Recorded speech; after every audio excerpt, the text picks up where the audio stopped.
بے مقصد سوال کرنا آدھا علم ہے، لیکن آپ اپنے علم میں اضافے کے لیے سوال کریں گے، آپ بحث کے لیے اور نئے سے نیا دروازہ کھولنے کے لیے اور پہیلی کے لیے سوال نہیں کریں گے۔ کثرت سوالات اور لا یعنی سوالات ان کو پسند نہیں کیا نبی پاک علیہ السلام۔ صحیح مسلم میں حدیث ہے، ایک موقع پر کچھ لوگوں نے بلا وجہ اور بعض سوالات کثرت سے کرنے شروع کر دیے تھے تو حضور ناراض ہو گئے۔ حضرت انس بن مالک فرماتے سرکار منبر پہ بیٹھ گئے، فرمایا پوچھو کیا پوچھنا۔ ایک شخص نے کہا حضور میرا باپ کون ہے؟ فرمایا وہی جس کی طرف تو منسوب ہے۔ ایک نے پھر اپنی انجام کے بارے میں پوچھا تو پھر بات کچھ اور ہونے لگی تو حضرت عمر حالات کو بھانپ گئے کہ حضور کچھ لایانی اور بے مقصد باتیں بعض لوگوں نے کی ہیں تو ناراض ہو گئے، تو حضرت عمر نے پھر دست بستہ ہاتھ باندھ کے کہا رضیت باللہ ربا وبالاسلام دینا وبسیدنا ومولانا محمد نبی و رسولا صلی اللہ تعالی علیہ وسلم کا یا رسول اللہ معاف کر دیں، ہم بڑے راضی ہیں کہ اللہ ہمارا رب ہے، ہم بڑے راضی ہیں کہ اسلام ہمارا دین ہے، ہم بڑے راضی ہیں کہ اللہ نے آپ کو ہمارا نبی اور رسول بنایا ہے۔ سوال تو کیا جائے گا۔ آپ بنی اسرائیل کی حالت دیکھیں نا، آپ وہ دیکھیں سورۃ البقرہ میں پہلے پارے میں ان سے کہا ہے گائے ذبح کر دو، تو کرنا تو عمل چاہیے تھا نا، اسے ذبح کرتے، وہ کہنے لگے رنگ کیسا ہو، بچڑی ہو کہ جوان ہو، دیکھنے میں کیسی، کرنا نہیں نہ چاہ رہے تھے۔ تو کتنے انہوں نے سوالات کیے، رب کہتا ہے ذبح کر دی، پر ذبح کرتے دکھائی دیتے نہیں تھے۔ علم سیکھیں عمل کرنے کے لیے، علم سیکھیں تاکہ خشیت پیدا ہو۔ نبی پاک صلی اللہ تعالی علیہ وسلم نے فرمایا اللہ تعالیٰ کا خوف حکمت کی جڑ ہے۔ اگر تمہارے دل میں اللہ کا خوف ہوگا تو رب تمہاری زبان پر حکمت جاری کر دے گا، تمہیں دانائی ملے گی، فہم و فراست، تمہارے فیصلے درست ہوں گے۔ تو علم کی طرف رغبت پیدا کریں اور مزاج کو علمی بنائیں، یعنی سیکھنے کا مزاج۔ جتنی ہم محفلوں میں جاتے ہیں، جتنے ہم جمعے پڑھتے ہیں، اگر سیکھنے کا مزاج ہونا تو ایک بات بھی روز سیکھی جائے نا، ایک بات کو بھی روز یاد کیا جائے، ایک حدیث پاک بھی روز ذہن میں آئے، قرآن مجید فرقان حمید کا ایک مفہوم بھی اپنے ذہن میں بٹھایا جائے، تو یہ چیزیں تو ویسے ہی بندے کے ذہن کو تازہ کر دیتی ہیں، یہ چیزیں تو ویسے انسان کو تازہ۔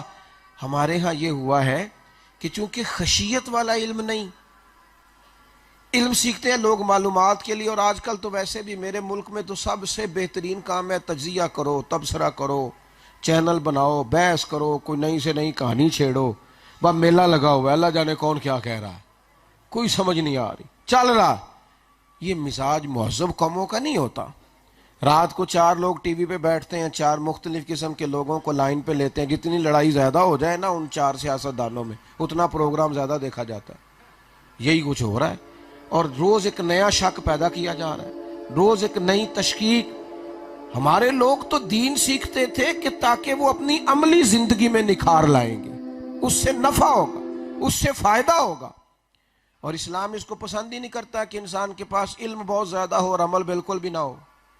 پسند اتامرون الناس بالبر وتنسون انفسکم وانتم تتلون الکتاب افلا تعقلون۔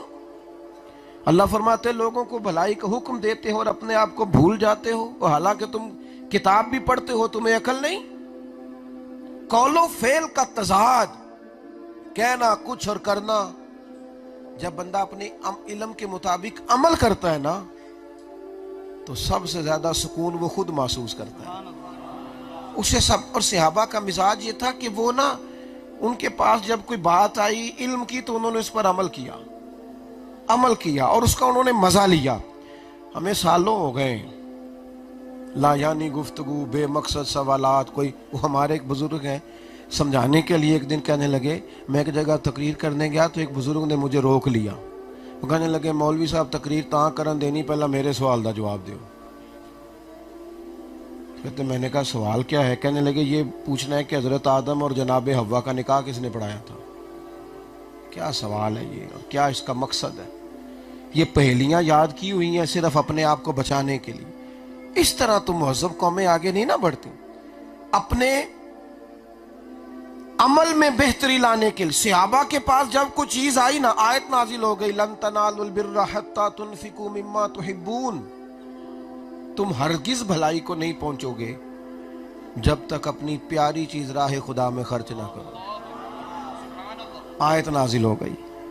اب انہوں نے اس کو پڑھا ہوگا، سنا ہوگا، ہم سمجھتے ہیں شاید ہماری طرح بس لیا، کچھ دیر اس کا ذوق لیا اور چھٹی ہو گئی۔ یہ نہیں ہوا۔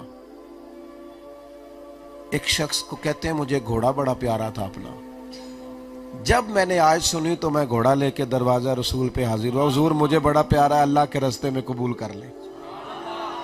حضرت ابو طلحہ انصاری رضی اللہ تعالیٰ عنہ کے پاس باغ تھا، فرماتے ہیں وہ میں نے بڑی محبت سے بنایا تھا، سنوارا تھا، سینچا تھا، پیار تھا۔ قرآن نازل ہو گیا، اب میرا دل کر رہا تھا کہ میں نہ اس پر عمل کروں۔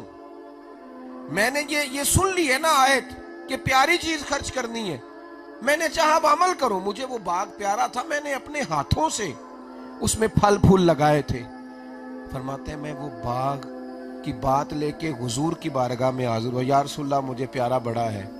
رب کہتا ہے بھلائی تب ملے گی جب پیاری چیز خرچ کرو گے، حضور میرا باغ قبول فرما لیں۔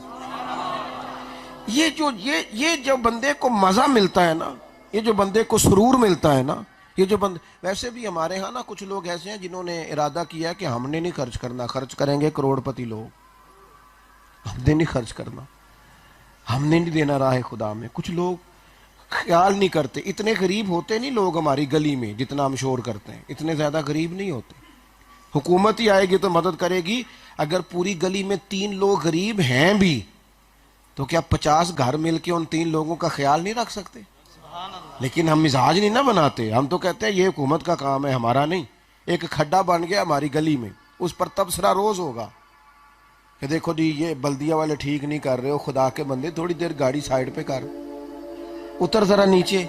ہم تو اس دین کے ماننے والے ہیں کہ میرے نبی پاک علیہ الصلوۃ والسلام نے فرمایا ایک بندے نے رستے سے تکلیف والی چیز ہٹا دی تھی، رب نے اس کے لیے جنت کا فیصلہ کر دیا۔ لیکن ہم سیکھتے نہیں عمل کرنے کے لیے، عملی زندگی میں نکھار لانے کے لیے ہم سیکھتے نہیں۔ میں آپ سے ایک سوال کرتا ہوں،